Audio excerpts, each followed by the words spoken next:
It all started 5 years ago at a family lunch I'll never forget. It was one of those normal Sundays, the kind of get-together you think will be peaceful, a simple reunion where everyone sits down, eats together, talks about normal life stuff, but it ends up turning into a complete hell. I had just noticed that my girlfriend, who is now my wife, was starting to talk more seriously about our future. Things like moving in together, getting married, having kids, building a real life together. All of this made me extremely happy because I genuinely loved her. I saw my future in her. I saw the mother of my children. I saw my partner for life. But that lunch was when I met her father's true face, the side he hid from many people. We arrived early, and her father was already there, sitting at the head of the table like a king, waiting for everyone. From the first moment I entered that house, I noticed a different look from him towards me. It wasn't friendly. It wasn't welcoming. It was as if I were a plague that had arrived to ruin his daughter's life. It was a look of contempt, of total rejection. Her mother was kind to the start, offered delicious food, asked how my work was going, how my family was. But him? He just kept watching me with that look of total disapproval. I tried to ignore it, thought it was just my imagination, that maybe I was being paranoid or creating problems where there were none. But as time went on, I was absolutely sure that something was very wrong. There was a tension in the air that was impossible not to feel. I could see that my girlfriend noticed it too, because she would get nervous, looking at me as if she were apologizing in advance for something she knew was going to happen. As the lunch slowly progressed, his jokes started to come out. Jokes about my salary, about my profession, about my old car that I drove to get there. All very subtle at first. The kind that goes unnoticed if you're not paying attention. But that hurts nonetheless. Jokes that seem like teasing but have a venomous hint of truth in them. A joke about how my car urgently needed a complete overhaul, that it was becoming dangerous to drive. Another about how my apartment was too small for a real couple to live comfortably, that it looked more like a hotel room. Then came the comment about my job. Say it was an unpromising profession, that it had no future, that I should try something much more elevated and respectable. And the more time passed at that lunch, the more the provocations increased in intensity and cruelty. I saw my girlfriend getting more and more uncomfortable, watching her face turn red with embarrassment. She tried to change the subject, tried to divert the conversation to lighter things, but that man had an obsession with humiliating me in front of his entire family. I tried to respond politely, tried to keep my composure, but it was getting harder and harder. It was as if he had planned that entire lunch just to provoke me. It got to a point where the whole family was quiet, kind of uncomfortable, knowing something bad was going to happen. It was a tension that everyone felt, but no one wanted to name. Her sister kept looking at me with that look of genuine pity, as if she were witnessing a sacrifice. The mother desperately tried to divert the conversations, offer more food, more juice, more of anything she could think to offer. But nothing worked. The atmosphere was too heavy. It was oppressive. It was as if we were all waiting for a bomb to explode, and no one could do anything to stop it. I could feel the anger starting to boil inside me, but I also knew it wasn't the time to explode. If you're listening to this now, whether in your car stuck in traffic, at the gym running on the treadmill, in the kitchen preparing your lunch or afternoon coffee, at home relaxing on the sofa, or wherever you may be at this moment, I need you to leave a comment telling me exactly where you are and how you would feel in this situation. If you've ever been through something similar with your father-in-law, mother-in-law, or any family member who didn't genuinely accept you, I want to hear your full story. If you face public humiliation from someone important to the person you love, I want to know how you handled it, what your reaction was. Your comments help the channel grow so much and create this incredible community of people who understand these family dramas we live through day to day, that we face at family gatherings. And please, if you're not yet subscribed to the channel, subscribe now so you don't miss any story from this series we're bringing with all its authenticity. Hit the notification bell to receive alerts as soon as we have new content. Let's get back to the story now, because the worst is yet to come and you need to hear it until the end. So at that critical moment, after everyone had finished eating and my girlfriend left the room to get the dessert she had carefully prepared, her father stood up from his chair very deliberately. He asked everyone to be absolutely quiet, that he had something very important to say, something he'd been holding in for a long time. Everyone fell silent, waiting for what he had to say, and in that instant, I felt my heart race so fast, I thought it might jump out of my chest. Something primal inside me told me this wasn't going to be good, that something very bad was about to happen. And then he let it all out. He said loud and clear, so the whole family could hear without any doubt, that I was a complete failure, that I had no future, that I wasn't good enough for his daughter, that she was wasting her precious time with me when she could be with someone much better, a real man who could offer greater things. He said my salary was an absolute disgrace, that my job was mediocre and without prospects, and that she deserved to be with someone much more financially successful. Those words fell like a nuclear bomb on that table. Everyone in the room fell into an absolute and deafening silence. No one knew where to look. Her sister lowered her head in shame. Her mother tried desperately to intervene, but he raised his hand as if aggressively cutting her off.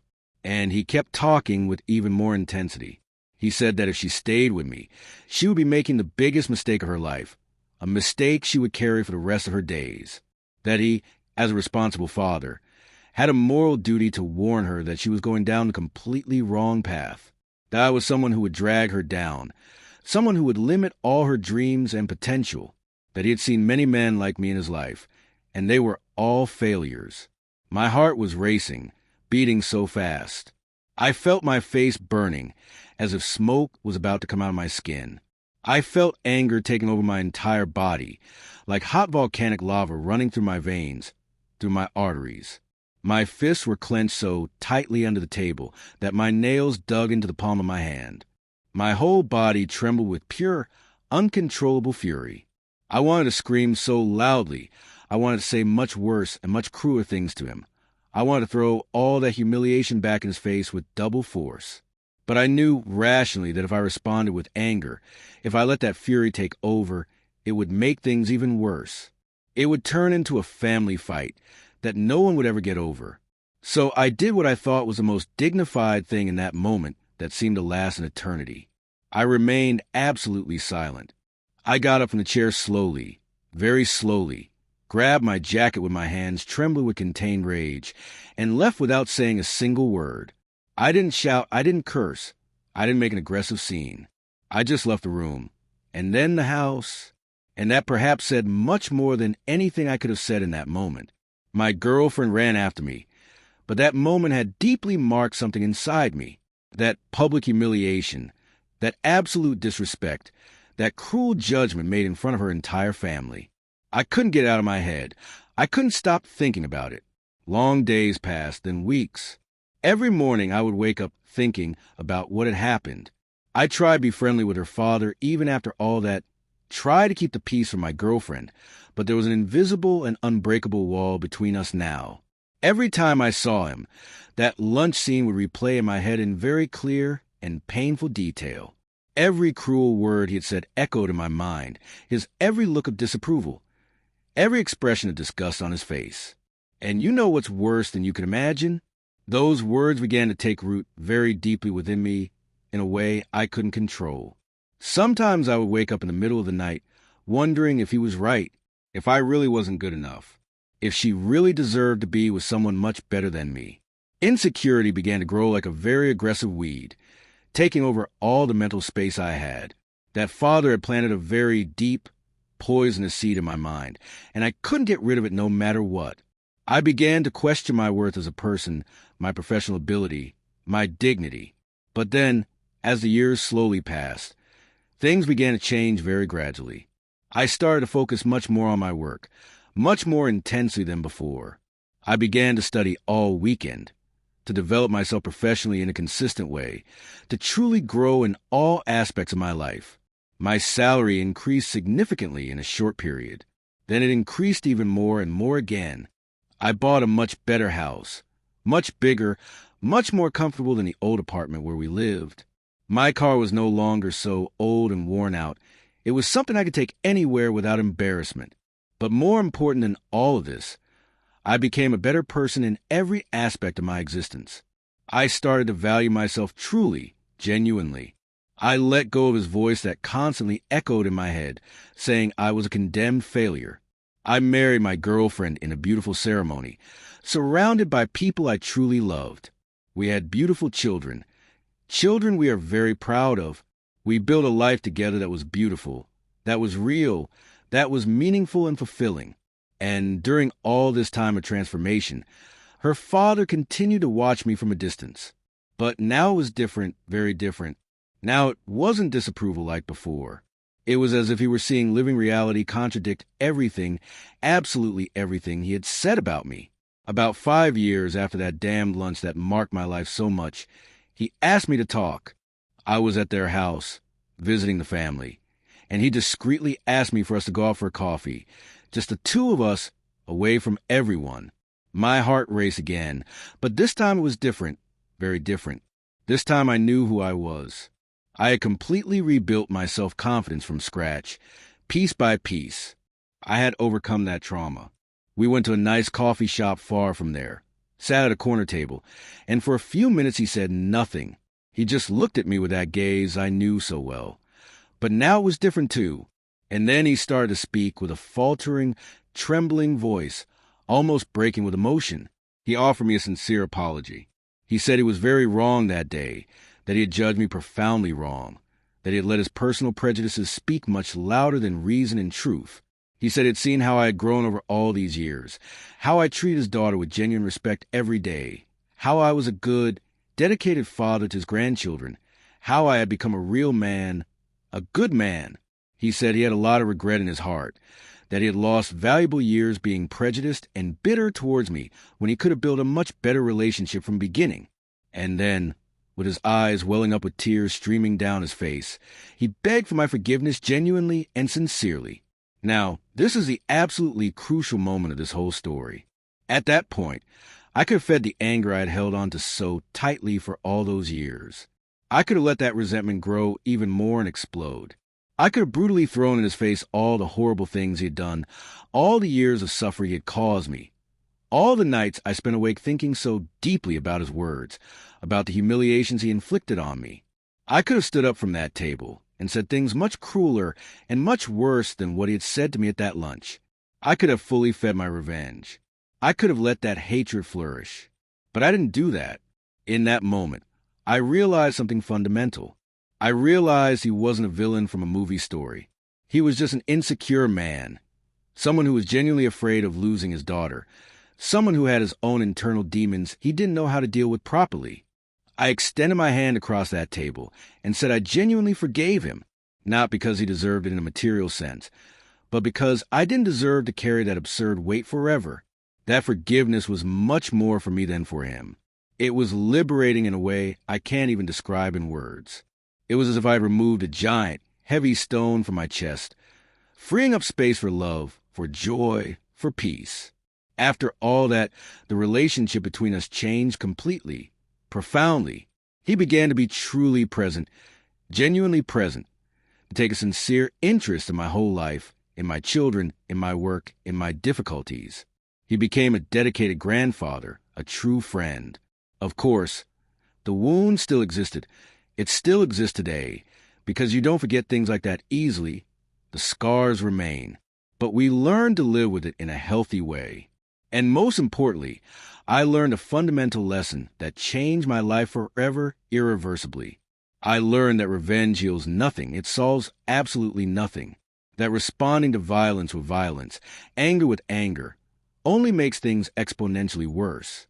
That sometimes the bravest thing you can do, the act that truly requires real courage, is to genuinely forgive and move on even when you would have every right in the world not to.